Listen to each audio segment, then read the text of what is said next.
नमस्कार साथियों। मृत्यु व्यक्ति के जीवन का अंतिम सत्य है जिसे आज तक कोई टाल नहीं सका। आज नहीं तो कल मौत से सामना सबका होना है और फिर शरीर जिन 5 तत्वों से मिलकर बना है उसी में मिल जाएगा।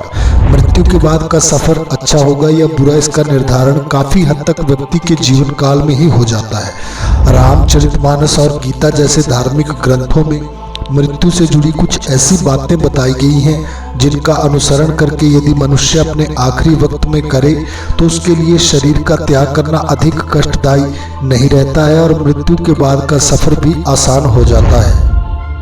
अगर मृत्यु के समय ये 4 चीजें आपके सिरहाने में हैं तो यमराज भी बहुत हद तक दंड नहीं देते।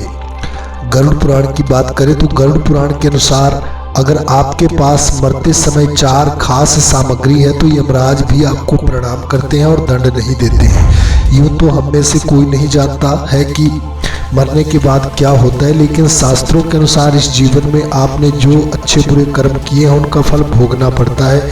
लेकिन शास्त्रों में भी लिखा है कि अगर मरते समय आपके पास कुछ खास चीज़ें हैं तो यमराज आपको माफ़ कर देते हैं। तो आइए जानते हैं उन चीज़ों के बारे में। तो सबसे पहले तुलसी का पौधा सिर के पास हो तो मनुष्य की आत्मा शरीर त्याग के बाद यमदंड से बच जाती है। अगर तुलसी की पत्तियां मरते हुए व्यक्ति के माथे पर रखी जाए तो भी लाभ होता है। दूसरा, गंगा जल। मृत्यु के समय गंगा जल को मुख में रखते हुए प्राण त्यागने का विधान बताया गया है। गंगा जल शरीर को पवित्र करता है और जब कोई व्यक्ति शुद्धता के साथ शरीर का त्याग करता है तो उसे भी यमलोक में दंड का पात्र नहीं बनना पड़ता। यही कारण है कि जीवन के आखिरी पलों में गंगा जल के साथ तुलसी दल भी दिया जाता है। और श्री भागवत, मृत्यु के आखिरी पलों में श्री भागवत या अपने धर्म ग्रंथ का पाठ करने से व्यक्ति को सभी सांसारिक मोह माया से मुक्ति मिलती है। इस प्रकार आत्मा द्वारा शरीर त्यागने के उपरांत व्यक्ति को मुक्ति मिलती है और यमदंड का सामना किए बिना स्वर्ग की प्राप्ति होती है या पुनर्जन्म प्राप्त होता है। अगर सिरहाने या पवित्र ग्रंथ रखा हो तब भी आत्मा को मुक्ति मिलती है। और चौथा, अच्छी सोच। शास्त्रों के अनुसार मृत्यु के समय समीप पहुंच चुके व्यक्ति तथा उसके आसपास रहने वाले सगे संबंधियों को भी उसकी आत्मा के संबंध में अच्छे विचार रखने चाहिए। व्यक्ति को मरते हुए किसी प्रकार का क्रोध या संताप नहीं रहना चाहिए। मरते समय होठों पर सिर्फ दुआ और आशीर्वाद होने चाहिए। साथियों, जो व्यक्ति मृत्यु के समीप पहुंच चुका हो उस व्यक्ति को 6 बातों का जरूर ध्यान रखना चाहिए। पहला, मोह माया के बंधन से कर देना चाहिए अपने आप को मुक्त। आखिरी वक्त आने का आभास होने लगे तो सबसे पहले व्यक्ति को मोह माया के बंधन से खुद को मुक्त कर लेना चाहिए। घर वालों से बात करना कम कर देना चाहिए। उनसे सुख दुख की बातें नहीं करनी चाहिए। इसके अलावा समाज या फिर परिवार से जुड़े अन्य किसी विषय के बारे में भी चर्चा नहीं करनी चाहिए। दूसरा, अगर शरीर रोगी है तो क्या करें। मनुष्य को जब इस बात का आभास होने लगे कि अब उसका आखिरी वक्त आ गया है, ऐसी स्थिति में वह यदि किसी भयंकर रोग से भी पीड़ित हो तो भी उसे ईश्वर के नाम का ध्यान करना चाहिए। ऐसा करने से प्राण छोड़ने में अधिक कष्ट नहीं होता है। तीसरा, मरण में रखे मुक्ति की दृढ़ भावना।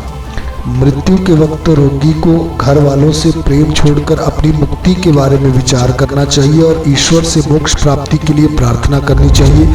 आखिरी वक्त में दुनियादारी को छोड़कर ईश्वर की भक्ति में ध्यान लगाने से व्यक्ति को मरते वक्त अधिक कष्ट नहीं होता है। ऐसे करना चाहिए प्रभु का ध्यान। जब किसी व्यक्ति को लगे कि मृत्यु उसके द्वार पर खड़ी है तो ऐसे वक्त में वैराग्यपूर्ण घर की और घर वालों की चिंता छोड़कर भगवान का मन ही मन जप करना चाहिए। अगर प्रभु के स्मरण में मन लग सके तो भगवान के जिस रूप में आपका सर्वाधिक विश्वास हो उसका आखिरी वक्त में ध्यान जरूर करना चाहिए। रोगी के घर वालों को क्या करना चाहिए। अगर आपके घर में कोई व्यक्ति गंभीर बीमारी से जूझ रहा है और चिकित्सक भी जवाब दे दे तो आपको यह करना चाहिए कि रोगी के स्थान के ठीक सामने उसके प्रिय भगवान का चित्र लगा देना चाहिए ताकि वे अपने आखिरी समय में ईश्वर की भक्ति में मन लगा सके और उन्हें शरीर त्यागने में अधिक कष्ट ना हो। छठी जो बात ध्यान रखने वाली है, अगर रोगी सुनने में सक्षम हो तो उसे श्रीमद् भागवत गीता का 8वां और 15वां अध्याय और रामचरितमानस में जटायु का मरण प्रसंग सुनाना चाहिए या फिर धीमे स्वर में भगवान की ध्वनि सुननी चाहिए। ऐसा करने से रोगी को मौत का सामना करने का साहस मिलता है और मृत्यु के प्रति भय भी समाप्त हो जाता है। तो साथियों, अगर वीडियो में दी हुई जानकारी आपको अच्छी लगे तो लाइक शेयर कमेंट जरूर करें। साथ ही साथ अगर चैनल पर पहली बार आ रहे हैं तो चैनल को सब्सक्राइब जरूर करें ताकि हमारे आने वाली हर वीडियो आप तक पहुंच सके। हमारे साथ जुड़ने के लिए आप सभी का बहुत बहुत धन्यवाद। जय श्री राधे, जय श्री कृष्णा।